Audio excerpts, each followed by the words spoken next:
Outros fatores que vão interferir na biotransformação de drogas são os indutores enzimáticos, os inibidores enzimáticos e um fenômeno conhecido como idiosincrasia.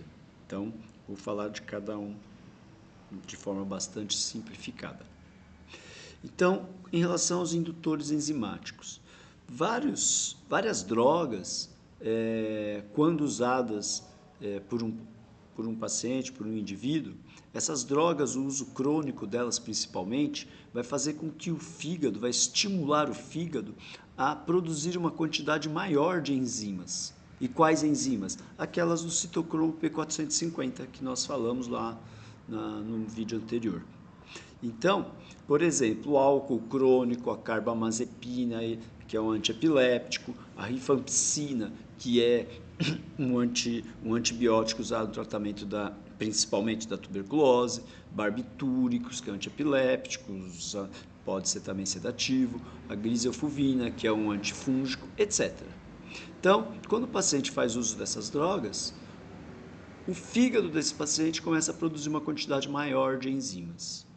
E, se caso ele tiver que usar um outro medicamento simultaneamente, pode acontecer desse fármaco do outro medicamento ser metabolizado mais rápido, porque o fígado dele está produzindo uma maior quantidade de enzimas e vai metabolizar aquele fármaco mais rapidamente.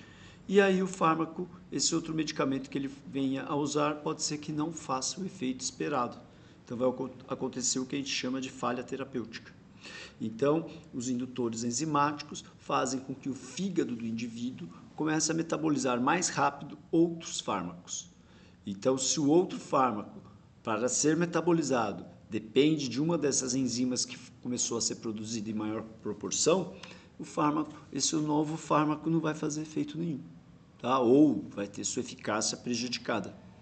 Então, os indutores enzimáticos, geralmente na bula desses fármacos, vem especificado quais outras drogas que não podem ser administradas concomitantemente ou simultaneamente, porque senão não vai ter eficácia esperada. Em relação aos inibidores enzimáticos, é o contrário.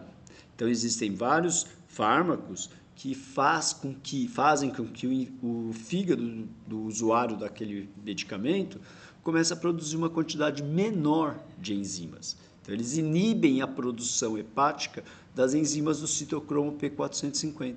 Então, algumas enzimas daquele complexo enzimático vão ser produzidas em menor quantidade e caso o paciente venha a usar um outro medicamento, pode ser que o fármaco desse outro medicamento, como ele não será metabolizado de forma adequada, ele vai se acumular no organismo e isso pode levar a uma intoxicação. Então, coloquei aqui alguns exemplos de inibidores enzimáticos: cimetidina, isoniazida, cloranfenicol, ciprofloxacina, tisulfiram, entre outros.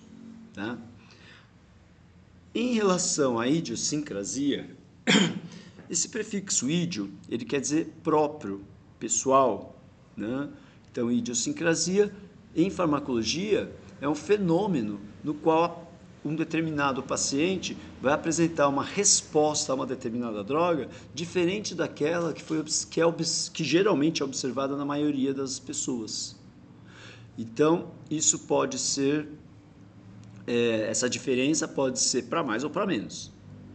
Então, por exemplo, pode ser que o paciente tome um medicamento e aquele medicamento não faça efeito, né? Na maioria das pessoas, aquele medicamento tem uma eficácia muito boa, resolve o problema para o qual ele foi usado, e aí um determinado indivíduo usa aquele medicamento e foi como se tivesse tomado água. Então, isso pode ser devido ao fato desse indivíduo produzir uma quantidade maior do que o normal de enzimas que metabolizam aquela droga. E aí aquela droga vai ser metabolizada muito mais rápido e não vai fazer o efeito esperado. Então, é uma característica daquele indivíduo, é individual. Ou pode acontecer o contrário, né?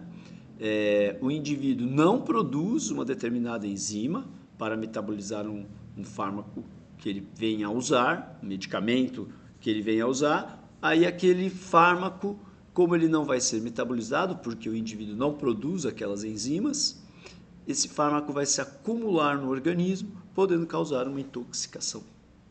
Tá? Então, essa idiosincrasia é uma resposta individual, que difere daquela que é observada na maioria das pessoas.